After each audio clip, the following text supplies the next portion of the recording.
Okay, the tutorial here on theories of persuasion is going to look at different theories that enhance our availability to be more persuasive. These can be extremely beneficial when constructing a persuasive speech. So we're going to go over 4 basic different theories of persuasion.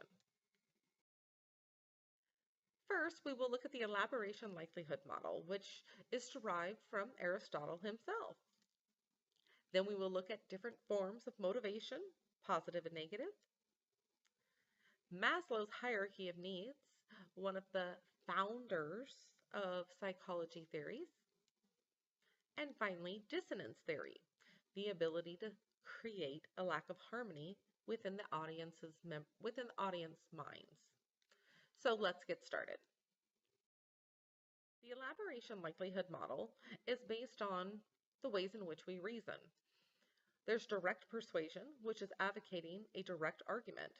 Direct persuasion is arguing through reason, logic, evidence as a form of persuasion, i.e. 1 plus 1 equals 2. Indirect persuasion is more persuading individuals based on topic, person, and/or feelings. It is inciting higher levels of pathos, although ethos is present as well. And direct persuasion is relying predominantly on logos, as well as ethos. Ethos is something you can't escape, as you could tell from the last tutorial. So to help you better understand this, there you go. Those are 4 basic types of laundry detergent. You have OxiClean, Tide, All, and Gain. Ask yourself, which one do you use and why? Most people choose Tide or Gain, and there are reasons for it. If you said that the reason you chose Tide is because it is condensed and it gets the stains out better and keeps the whites brighter, then you have used a form of direct persuasion. Or, better yet, you have been persuaded by direct persuasion to continue to select Tide. However, if you selected Gain because you simply love the way that it smells, then you have been persuaded by indirect persuasion to make the purchase of Gain. Some people will say, I will select either Tide or Gain based on which one is cheaper. That would be an example of direct persuasion. Some individuals may say, I buy All because All is much cheaper and does the same. That would also be direct persuasion. As you can see, even the smallest purchase encourages persuasion.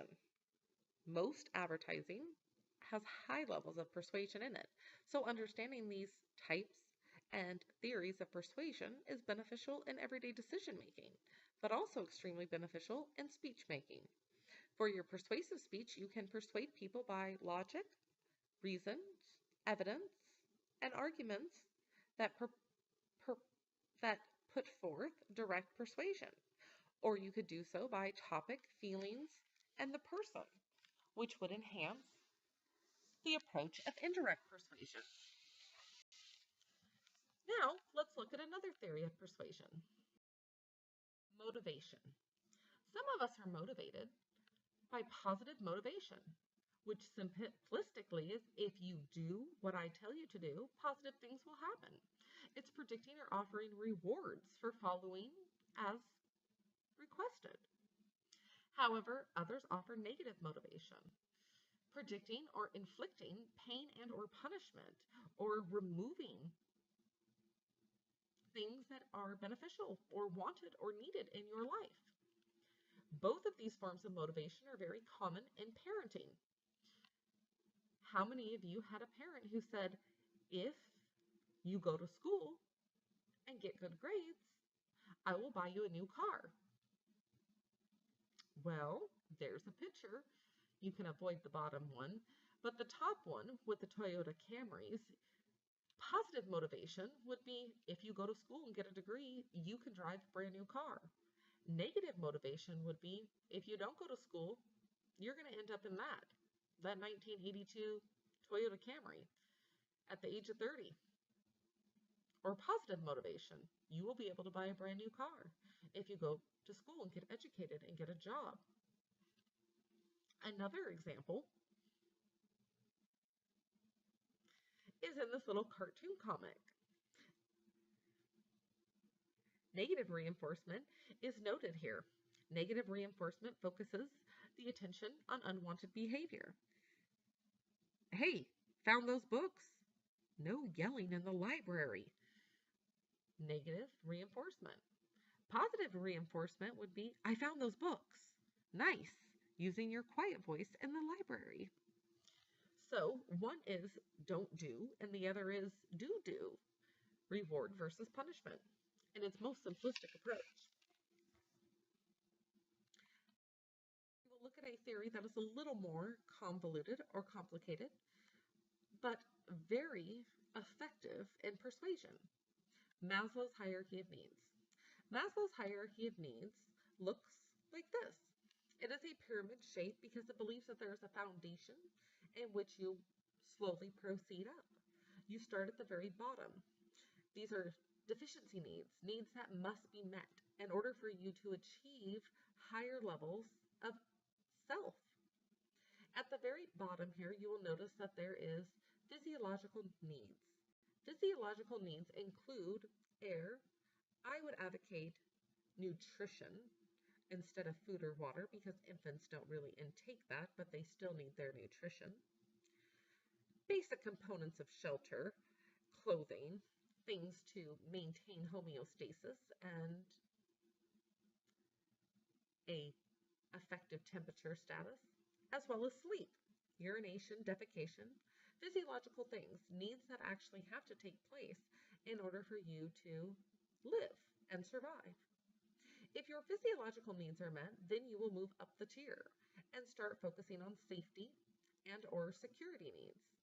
This frequently includes forms of shelter instead of just simplistically not being in the rain, but a place that you can repetitively go to on a regular basis, a higher level of security.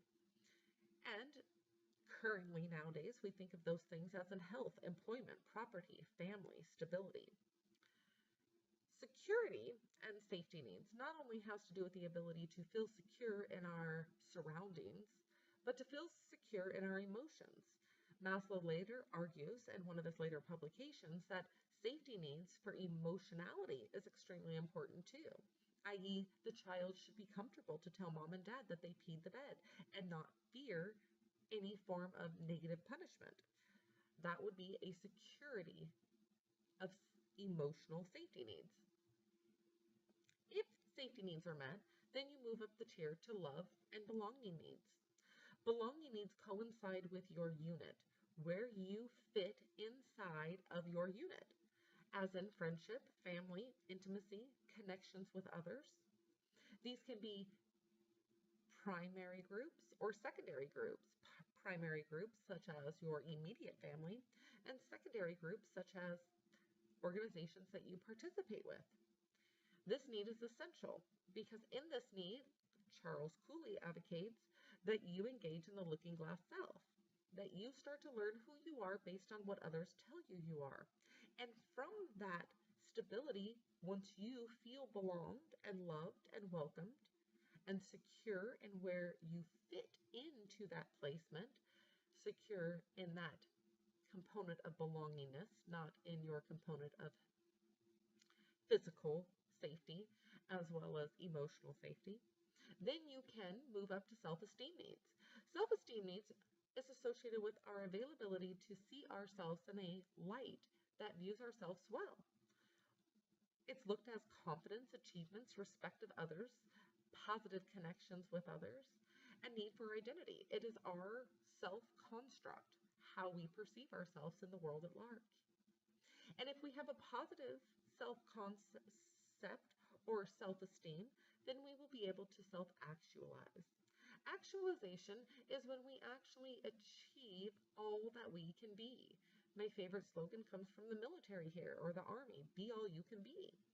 Self-actualization, actualization, is when you have the availability to reach for the stars and think beyond the scope. It's to set a goal for yourself and then achieve it, and to set another goal for yourself and achieve that. So why is Maslow's hierarchy of needs beneficial to persuasion? Well, it is advocated that if I am stuck in a particular tier, there is absolutely no way that you could persuade me to engage in self actualization. If I am struggling to have a roof over my head and I find myself homeless, then every single morning I wake up searching for physiological needs to be met, and then I move to my safety needs and my security needs. Thus, the idea of setting a goal for myself to achieve and be creative and engage in spontaneity is simply something that's out of my reach unless I can facilitate those two bottom tiers of deficiency needs. Here you will see an example in a picture of a young boy who is left out of the group while everybody else is snickering. He does not care about anything else except for what? Can you guess? That's right. His belonging needs. His belonging needs are being challenged. He is struggling to fit in. And at this juncture, he doesn't care if he creates a beautiful project for school in the morning, nor does he care if he engages in self actualization, if he has the availability to be all he can be. Right now, his focus is fitting in and finding his social unit. It is essential as human beings that we have others in our lives and we bond to others. And it is essential when we engage in persuasion that we recognize where our audience is. I.e., if you give a presentation in the middle of the afternoon, which is a predominant lunch time, and you're giving a presentation on how to make the best enchiladas in the world, you are probably going to lose us because all of our physiological needs will kick in. We will be hungry and our stomachs will start to turn. If you think about it for a moment, have you ever gotten to the point where you're so hungry that nothing else matters? Literally nothing. You could care less about anything. Paying your bills, whether your smud gets shut off, whether you go to sleep at night, all that matters is that you feed yourself immediately. That is the example of Maslow's hierarchy of needs. While once we feed ourselves, we're able to jump right back up to self-esteem needs. It is imperative to recognize that when these bottom tiers are not met, we cannot proceed forward. If this was slightly confusing for you, I will provide you a supplemental tutorial on this that you can watch. But simplistically, Maslow's hierarchy of needs says that we must have our basic needs met before we can engage in higher levels of self-realization. Physical needs, first. Safety and security needs, second. Belonging needs and love, third. Self-esteem needs, how we see ourselves, fourth. And actualization, the availability to be all we can be. It's cognitive dissonance. Cognitive equates to our mind, and dissonance equates to a lack of harmony. So, cognitive dissonance theory is when we create a lack of harmony in our audience in association to what they're saying. It strives to persuade an audience by finding common ground, by expressing a belief that they hold to be true, something they hold dear. Then the speaker presents conflicting information or evidence that would challenge the speaker's belief, creating a lack of harmony within their position that they hold. This may seem a little convoluted, but it's rather quite simplistic.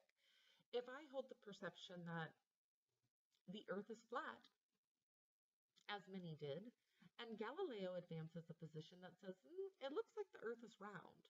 Others say, no, I don't believe that. We believe that the earth is flat, and if you continue walking, eventually you will fall off of it. Well, Galileo presents information that challenges that belief.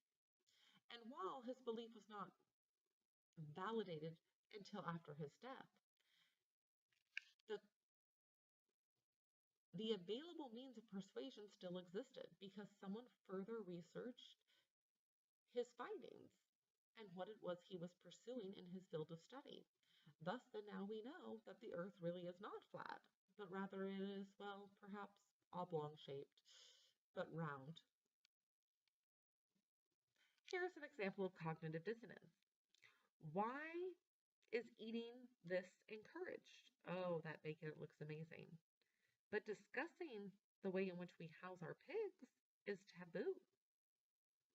Cognitive dissonance creates that mental stress or discomfort, which is experienced by an individual or culture who holds contradictory beliefs, ideas, or values, which can give rise to irrational and sometimes eh, inappropriate behavior. Help you define that word. Maladaptive behavior, behavior in which changes. We love to eat bacon, but we hate to hurt animals. How do we reside and come to a conclusion between the two? Okay, bear with me, we're almost done. I'm feeling the fatigue myself. So, what have we done today? We talked about elaboration likelihood. Elaboration likelihood looks at the idea that we persuade people by direct persuasion and indirect persuasion. Direct persuasion is when we persuade someone by reason, logic, arguments. Indirect persuasion is when we persuade someone by feeling, topic, or person. We looked at motivation, positive motivation and negative motivation. Positive motivation says something positive will happen. Negative motivation predicts something negative will happen. Maslow's hierarchy of needs basically says that the deficiency needs must be met in order for us to achieve all that we can achieve. And dissonance theory creates the way to create a lack of harmony within the audience's mind. You will note that cognitive dissonance is probably one of the most effective approaches if your audience is hostile or unreciprocal to the topic in which you selected. Okay, until next time, enjoy your reading.